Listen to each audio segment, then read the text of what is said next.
está viralizando na internet imagens de estudantes de medicina invadindo uma quadra onde ocorria um jogo com meninas, jogo de vôlei, um jogo feminino de vôlei, e eles com as calças abaixadas, ali a gente vê no fundo, eles também com as calças baixadas, e numa espécie de uma masturbação coletiva desses estudantes. Esses vídeos estão viralizando nas redes, eles teriam se masturbado durante um jogo de vôlei feminino num torneio universitário. Essas imagens foram gravadas em maio deste ano no Calomed, em São Carlos, no interior de São Paulo, e ganharam repercussão durante esse final de semana. Inclusive o influenciador Felipe Neto foi às redes sociais cobrar do ministro da Justiça, Flávio Dino, punição a isso. Isso não é crime? Questiona, né, o Felipe Neto. Por isso que a gente chamou aqui a advogada, ela é nossa colunista também no UOL, para nos esclarecer isso, porque é isso que a gente quer saber. Isso é crime? Essas pessoas podem ser punidas? É a Isabela Del Monte que está conosco. Olá, Isa, boa tarde, seja bem-vinda aqui ao nosso UOL News. Bom dia, boa tarde, Fabiola. Muito obrigada pelo convite novamente. Eu entendo que sim, que a gente está diante do crime de importunação sexual, que justamente é o cometimento de prática de ato libidinoso para a satisfação da própria lascívia sem a anuência de as outras partes. Certamente, nenhuma das pessoas que estavam ali anuíram com aquilo, sejam as jogadoras, as pessoas atuando como árbitro, as demais pessoas que estavam na torcida. E havia, evidentemente, uma intenção de satisfação de lascívia quando a gente vê, né, a prática de masturbação. É um crime que foi, inclusive, criado para esse tipo de comportamento sexual violento nos espaços públicos. Né? A origem do crime de importunação sexual é justamente essa. Então, sim, eu acho que teve o cometimento de crime, não é competência da Polícia Federal investigar, então, portanto, o ministro Flávio Dino não teria nada para atuar nessa circunstância. A gente está falando aqui de uma investigação que tem que acontecer pela Polícia Civil do Estado de São Paulo, já que o crime teria acontecido, né, na cidade de São Carlos. Mas sim, e acho que a gente está mais do que na hora, Fabiola, da gente enfrentar um problema que está se revelando sistemático nas faculdades de medicina do Brasil.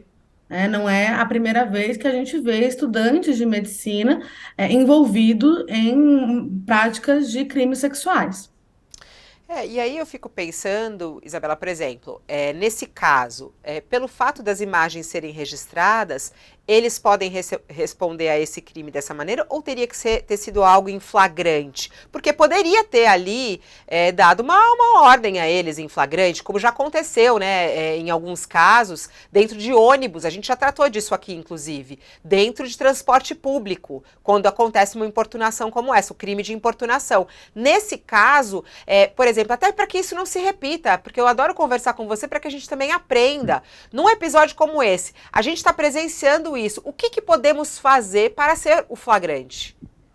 Chamar a polícia, né? Imediatamente é importante chamar a polícia Não deixa eles ostensiva. saírem, fecha tudo, Exato, tranca, como aconteceu já em ônibus. E chama a polícia. exatamente. Exatamente, né? Tentar ali acionar a segurança do evento, que é responsável por garantir a contenção de pessoas que cometeram crimes dentro dos espaços que são privados. Qualquer pessoa também pode dar voz de prisão, mas isso não é exatamente muito comum e respeitado aqui no Brasil, embora seja permitido. Aciona a equipe de segurança faz essa contenção de forma técnica e também responsável, e acionar a polícia ostensiva, que no caso é a polícia militar. Essa polícia faria uma detenção em flagrante de todos esses infratores ali naquele momento, e na sequência eles passariam por uma audiência de custódia para avaliar, né, em até 24 horas se a prisão cumpriu todos os requisitos legais, se deve ser mantida ou se eles podem aguardar as investigações em liberdade, né?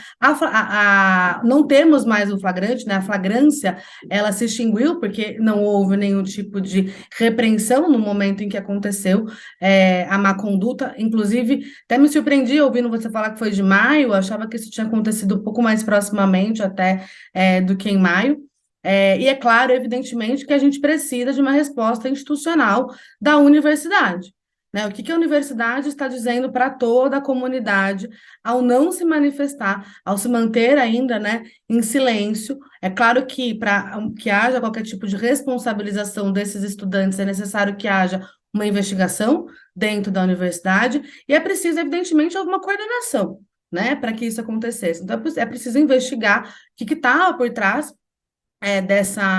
da escolha, né, do cometimento desse tipo de conduta. Então, é importante que a universidade faça uma investigação e aplique, né, a esses estudantes a punição cabível, né, do tamanho do dano que eles provocaram.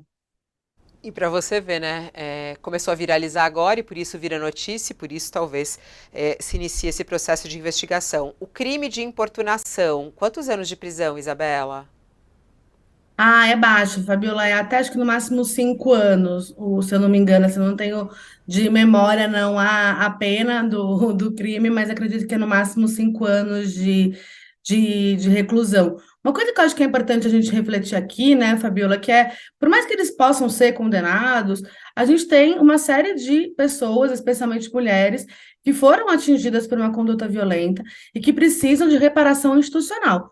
Quero saber o que que os organizadores dos jogos estão fazendo para o acolhimento dessas mulheres, dessas alunas, né, que foram expostas a uma situação de violência e, portanto, estão sim enfrentando condições pós-traumáticas. Então, é importante a gente ter o cuidado com elas. E essa situação deixa mais evidente para mim que o Brasil precisa ter uma regulamentação a respeito do enfrentamento da misoginia. Porque esta prática, né, o que foi feito nesse jogo foi explicitamente uma demonstração de ódio às mulheres. Então, é importante também que a gente passe a olhar, em termos de legislação, na construção de um arcabouço normativo brasileiro de prevenção, de tratamento e de reparação da misoginia. Nossa, e assim, o pior é ler os comentários que estão aqui no chat, mas eu prefiro até dar uma ignorada, porque é bem bizarro tudo isso. Isabela, é sempre uma honra tê-la aqui. Obrigada, um beijo, até. Igualmente. Obrigada a você, querida. Até mais. Até. Volto aqui